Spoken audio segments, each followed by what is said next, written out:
Mahilig ka bang gumawa ng content for your Facebook Reels? Pero baguhan ka pa lang kagaya ko. Baka hindi mo pa alam to. Ito yung kung paano maglagay ng sound effects sa mga video mo. Try mo na to guys. Follow mo lang, madali lang.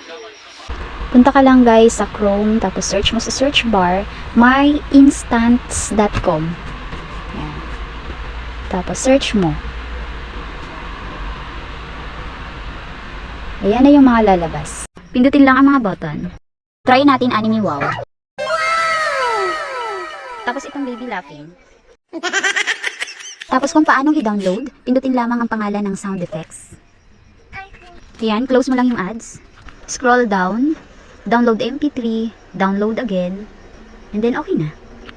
Na-downloaded na po siya. Ganun lang siya kadali guys. Thank you for watching!